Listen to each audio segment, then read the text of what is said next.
back, everybody. Back in the kitchen now with Chef Mike of Smokin Barrel Barbecue. All right, so Anessa got to hang with you during the first time, and you guys made these delicious-looking tacos. Yeah, we got some tacos. We assembled some tacos here.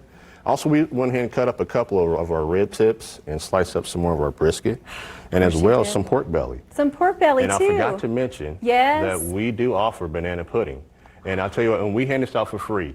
And for free? Yeah, so when people place their orders, I mean, they're always constantly asking, make sure you put back a banana pudding for us. So what's the story with, first of all, I love me some banana pudding. Yeah. But what's the story with banana pudding? Why banana pudding? So we figure that, you know, it's just a way of us just to say thank you to our customers. Yeah. Just for having to come by because, you know, these are a little tricky to open. Okay, so it's not just me. And so it's just a way for our customers just to tell them thank you and just really appreciate them stopping by. So do you make this yourself, or you guys? We make it in-house. We get this.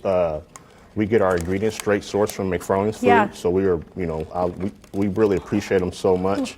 And so that's our banana pudding. And so that's just something that's a compliment with your meal. Whatever you order, we're gonna, it's first come, first served. So sometimes we do run out. But for the most part, you know, a lot of people, you know, we try to make enough. Oh, I'm a sucker for banana pudding. Okay, I know we got to move on because we're talking brisket, right? Yeah, brisket. What's the #1 question you get when it comes to brisket? Is it like how to prepare? Yes, usually how to prepare, or how do you season your brisket? How long do you cook your brisket?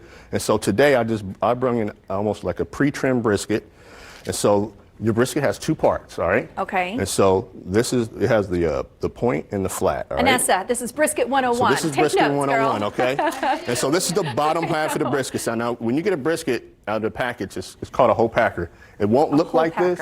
And so this started off as I would say, like an ugly brisket. So you got to take your time in trimming it. So you got to trim your fat off. Yeah, you got to make it pretty. You got to make it pretty, folks. So you trim your fat off. Make it pretty. And you trim this decal off right here because it uses a big fat cap. And so that just gets trimmed down. And then from there, you just kind of square it up on the sides because you want it to be uniform to cook even. Right. And so I'll flip it over. And I'll show my mistakes, okay? So it's no problem.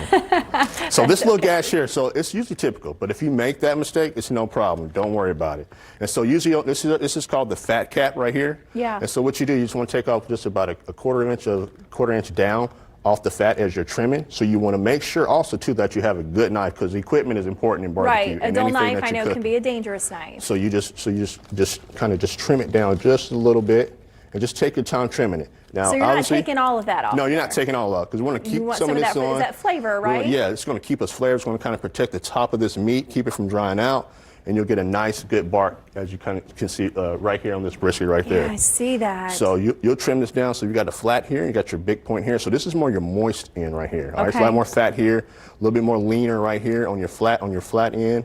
Okay, and then from there, once you got it all good and trimmed up, what I do too as well. So this is a process. Yes, it's a process. For sure. Yes, it's definitely a process. And so once it's all trimmed up, and sometimes if it's kind of dry, what people usually do also as well is it's called a slather. And so the slather kind of helps the seasonings to stick to the meat. And so you can either use mustard or oil as your slather. So I'm going to use just a little bit of oil. Okay. I'm just going to pour some oil on it. It's that binder. Yes, a binder. Yes, correct. Yeah, keeping it on there. You got it. There you go. I mean, you know, after 6 years, almost, I've learned a little bit. So you're learning. Look, I see. And we were talking about recipes, and you mentioned your corn casserole. So that's right. And I believe on a couple of segments I watched. Chef Mike has corn casserole over here as one of the sides, and I know it's easy and it's simple, but Chef Mike, I think corn casserole is just so good. My daughter's been begging me to make it again because we made it for Thanksgiving. Yes, she and loves it. It's really easy to make too as well. The recipe is really simple, and we like it because it's another thing that I can just put in a pan, bake it, and throw it in the oven. And boom, it's done. And then of course as far as the mac and cheese, you know, that may take a little more labor and love to put in that bad boy. I'll just come get it from you guys because then I get banana. Do I get banana pudding? Yeah, you get banana pudding as well. It's free. Okay. Oh yeah. Okay. Yay. Now, if we get lower part end of the day, you may want to call and make sure we have it though. 'Cause I don't want to make anybody upset. It might be all gone, right? but we will have it on hand for sure. That's great. Okay, so and from here just kind of lather spread your oil on there and just spread it around. Yeah. And our seasonings are just simple, just salt and pepper. If you want to kick it up a little bit with some paprika, a little bit of garlic, granulated garlic, some granulated onion, you can do that as well, and just kind of tinker it. But I think just starting off right now, just keep it simple, and just go from there with it. And then just as time goes on, then from there, You just become almost like a pro. So I'm going to take this salt. That's what he says. All right.